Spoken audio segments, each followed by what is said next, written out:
sort of forward thinking, you know, like it was 32-bit, but they couldn't afford all the stuff to do a full-fledged design, so they had the addressing there, even though like you didn't have as much memory. Was that basically it? I don't even remember. But oh, it had a 16-bit bus. It was a 30-bit CPU internally. So I just want to give Damon a round of applause for Apple scripting AppleSoft, because it's just ridiculous but cool. So. Actually, is Ian in here? Yeah.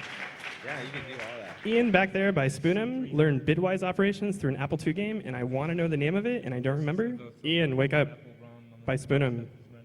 Ian, what was the name of the Apple II game that taught you bitwise operations? This was a video game. Rocky's Boots, okay? There you go. I mean, we don't have fucking video games like that anymore. Like, he played a game and learned like Boolean logic. Like, how fucking awesome is that, basically? I mean, there's a lot of things like we should maintain. And I mean, maybe you run that in an emulator and that's cool, but. So something awesome about this that you can't see because it's big right now, but if you actually look down here, there is a cassette tape. So you can play AVE files in here and load programs off of them. Can you mic the sounds? Did you turn on the sounds? Yeah, I don't have a... Do you have a working speaker? I don't know who can actually hear this, but... Just mic next to the speaker.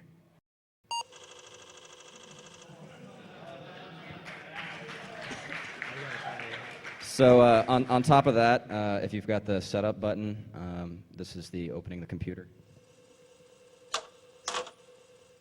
So it's got like all the original sounds buried in it somewhere. So I mean, there's some older systems too we don't have emulated. List machines. Stop for a second. Let me show you something. Do you have the Apple II on there? IIe. Do you have the Apple II or no? Yeah. Yeah. Do you have chocolate? So while they're doing that, so here, we can only do one display at a time, right? All right. So. Oh, actually, I have a projector. It came in a basic file. They printed out for you. You had to type it in yourself. No, let's not get into like old system wars like Trash 80, Atari ST versus Amiga. Like, let's just forget about that. Like, those were great emulated. Like, there's systems like, I mean, now there's the Cotter list machine, MIT list machine emulator, but there's no Symbolics list machine emulator. Let me talk for a second. Go for it. Do people want to see source code to stuff? Who wants to see source code to stuff? Yeah, I want to see source code. Although it's weird, but I'll show you source code. Here, move your laptop, Gray.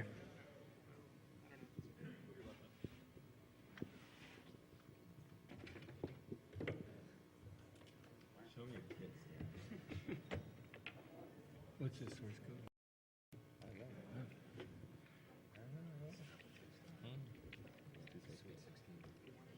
I want to see some C64 demos.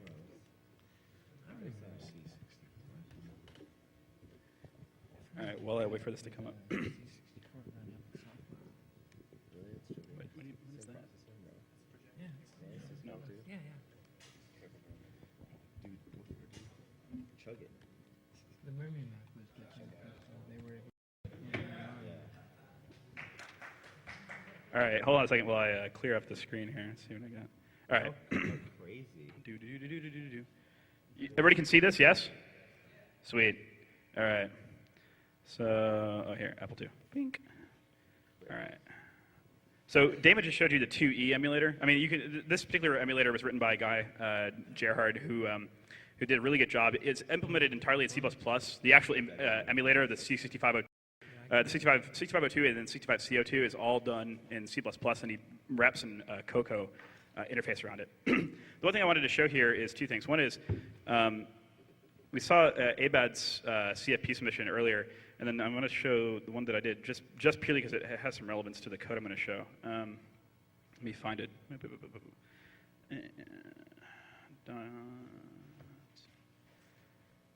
Go over here.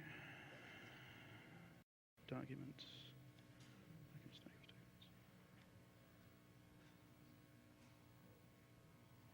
Let's see. Cheap track CFP. Where is it? Is that your wireless, Gray? Yes. Yeah? I can't see my fucking wireless.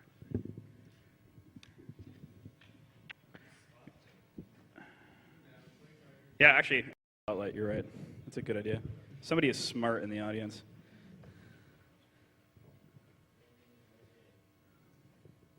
There it is. Sweet. All right. Can people read that? Not really. Hold on. Kind of? Okay. I was to make it. There. Is that better? More? All right. Better? All right. Let's do that. Screw it. All right. So this obviously, I can't really show a lot of this in one screen. But for people who are, I mean, maybe the first series of instructions here. Does everybody know what this is off the top of their head? You're seeing word wrap, but here, go look in front of it. Just go walk down to the front. Can you see it from here? I can't recognize it. I'll scroll down. Hold on a second. Let me just turn off word wrapping. No, I mean this written. This was not. I mean this is annotated, but it's handwritten. All right. So what this is. This is me taking a disassembly that Steve Wozniak wrote of a thing called Sweet 16. Who's heard of Sweet 16? Oh wow, more people than I've heard. All right, sweet. I'm gonna go to one of you and get an explanation. I took Sweet 16 disassembler. So all the source code, mind you, all the assembly source code to the Apple II monitor is available, and it's open source. It was open source when it was put out. Right, so you can go look at it. Yeah, it's all essentially like this. It's annotated disassembly, right? So Sweet 16, go for it. Sweet 16 was a 16-bit assembly language built into the Apple DOS on top of an 8-bit system. It was 16-bit addressing with 8-bit instructions. Yeah, you're like 70% there. You want to take a step? All right. So he's mostly right. What Sweet 16 was a virtual, non-existent 16-bit CPU implemented in 300 bytes of 6502 machine code that Wozniak put into the original Apple II ROM. It's not in any other later ROM, purely to be able to do 16-bit pointer addressing in integer basic. And this is it. Like this file essentially is the annotated disassembly of Sweet 16. So I found it. And I thought it was. I mean, again, I'm doing a lot of hardware stuff, FPGA stuff, and I thought it was just cool that he managed to cram in 300 bytes of memory into the ROM a complete CPU architecture that ran 10 times slower than native 6502 code, right? It was 10 times as slow to do anything in Sweet 16 as it was to do in straight 6502. But you could actually manipulate 16-bit pointer information. That's mainly the reason he did it. It got removed later because everybody started writing programs that didn't use it anymore, and the room in the ROM for other things, right? But the thing that was neat about it also was his solution was just to say, essentially, I'm going to use memory in the early 0 page of the 6502 purely to be able to be my own register set. So we have 16 registers, right, which are just like arbitrary kind of RISC style, like do whatever the hell you want with them registers. And just essentially, once you enter into Sweet 16 at a certain memory address in the ROM, you then every other instruction you submit is some or instruction to this CPU, right? So let's see if I can actually show something in this.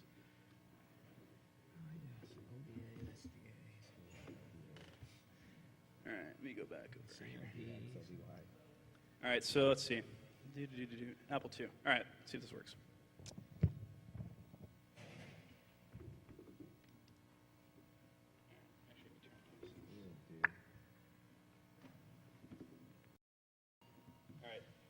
Does this look familiar to anybody? Okay. Yeah. Does this look familiar to anybody? All right, so everybody remember what you had? Like, what am I in right now? I would scream it out if you remember what I'm in right now. I'm in the monitor. Right? It's actually not. It's not actually the ASM. It's actually just a monitor. So if I were to hit addresses, I'm just going to see what happens in incremented address. This is the contents of memory. It's like a C128 monitor too. Yeah. It's very much. Yeah, it's almost exactly the same of a C64 or C128 monitor. It's almost identical. Now, if I type int. Actually, that was the wrong thing to do. Let me do this. Yep. What was it? I'm trying to remember this. What happens if you type in 3B0G? 3B0G, let's try it. That's the contents of that actual address. All right. So what it's in the registers at that point. Well, what I want to do, let me see if I can show is, oh, wait, I have to do this. All right, so I'm going to fresh boot the system. I have to hit Control B, which is what you would actually do on Apple II keyboard, and then hit enter. And now I'm in integer basic, right? So this is essentially Wozniak's original integer basic that he used to do stuff, which in and of itself is not terribly interesting to me right at the moment. Now, in an Apple IIe, you could hit this and get stuck into a mini assembler, which would just, like, you would write basically 6502 assembly, and it would just show you, what the operands and opcodes were. Minus 151, right? It's called 151. Or you can just poke it if you want. Yeah, you can do it a lot of ways. Actually, we go back. Oops. I'm so used to using backspace. Call 51 brings me to the monitor. I want the mini assembler, which I think I need to do F6 9G. No. Actually, I don't remember what it is off the top of my head. Hold on a second. I'm doing this. 64K? I can do it in this one easier. All right, so I'm going to cheat for a minute. This isn't going to be able to show you the ROM contents, but I'll just cheat for a second. Show us some boobs.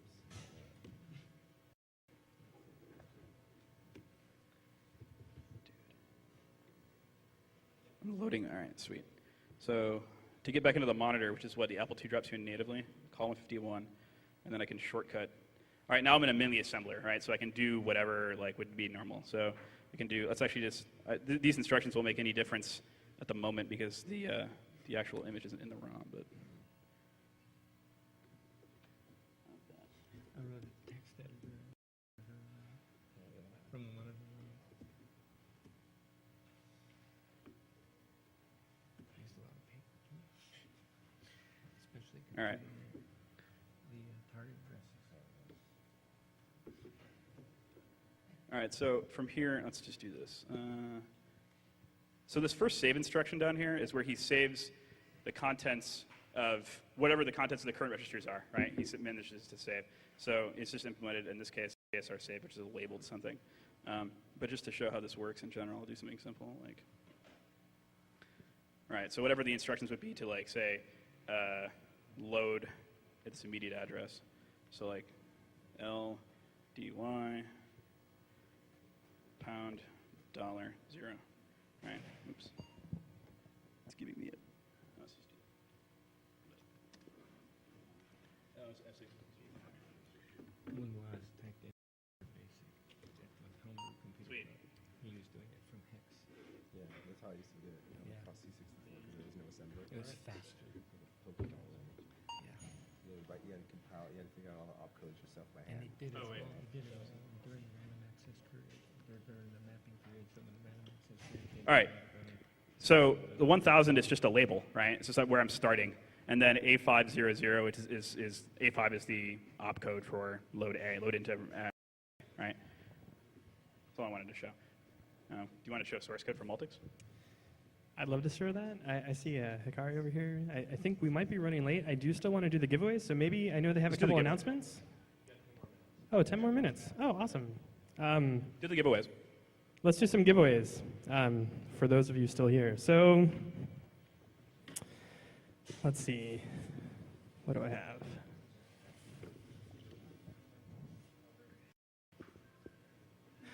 Yeah, and don't come up. I guess we'll have it handed out. So maybe I can show this, show what I have on the monitor here or something. I don't know.